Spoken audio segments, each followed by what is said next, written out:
Assalamualaikum warahmatullahi wabarakatuh.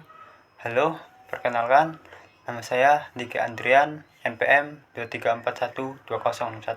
Saya dari kelas akuntansi 23A. Mata kuliah pengantar akuntansi. Dosen pengampu Wulan Rizky Amalia SAK MAK.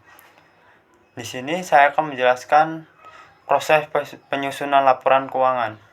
Sebelum masuk ke prosesnya, kita harus tahu laporan keuangan. Nah, untuk pengertian laporan keuangan ialah suatu ringkasan dari suatu proses pencatatan laporan keuangan dari transaksi-transaksi keuangan yang terjadi selama satu periode atau tahunan buku yang bersangkutan. Untuk urutan jenis laporan keuangan,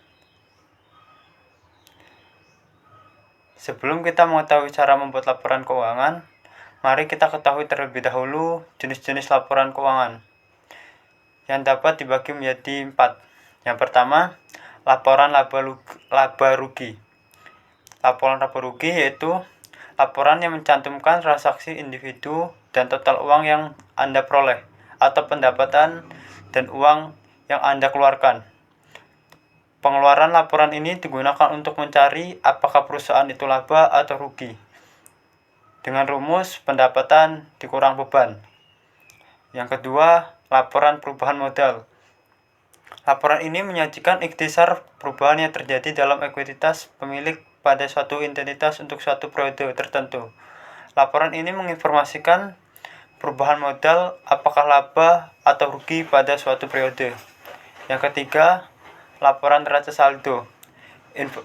Laporan ini menginformasikan bagaimana laporan posisi keuangan dari perusahaan yang menginformasikan harta, utang, modal pada suatu periode, biasanya dalam 1 tahun.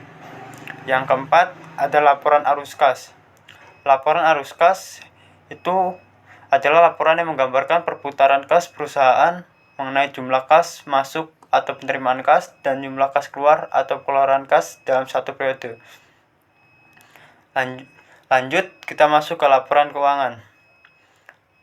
Sifat laporan keuangan. Yang pertama, mudah dipahami. Mudah dipahami adalah informasi mudah dan dapat dipahami oleh pemakainya. Yang kedua, relevan. Relevan berguna untuk evaluasi masa lalu, kini, atau prediksi posisi keuangan dan kinerja masa depan. Yang ketiga, dapat diandalkan. Informasi tidak menyesatkan, bebas kesalahan material, dan dapat diandalkan. 4. Dapat dibandingkan. Perbandingan di sini dilakukan dengan pembukuan keuangan dan periode lalu dengan periode laporan terbaru. Jika kualitas penulisan stabil atau bahkan lebih baik, maka tidak akan sulit untuk membandingkan laporan sebelumnya dan arsip terbaru. Selain untuk mengetahui kondisi kesehatan keuangan, pihak bersangkutan dan dapat pula digunakan menganalisis tren pasar serta kinerja manajemen keuangan. Berikut adalah urutan atau alur dalam cara menyusun laporan keuangan.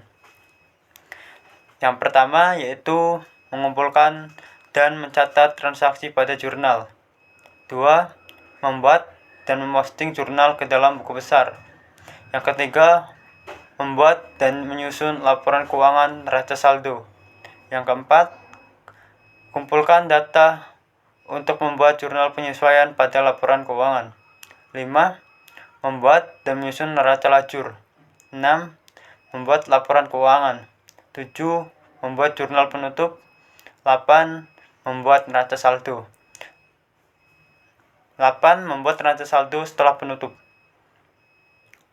Nah, mungkin itu saja yang saya dapat sampaikan pada presentasi penyusunan laporan keuangan. Kurang dan lebih saya mohon maaf. Saya akhiri. Wassalamualaikum warahmatullahi wabarakatuh.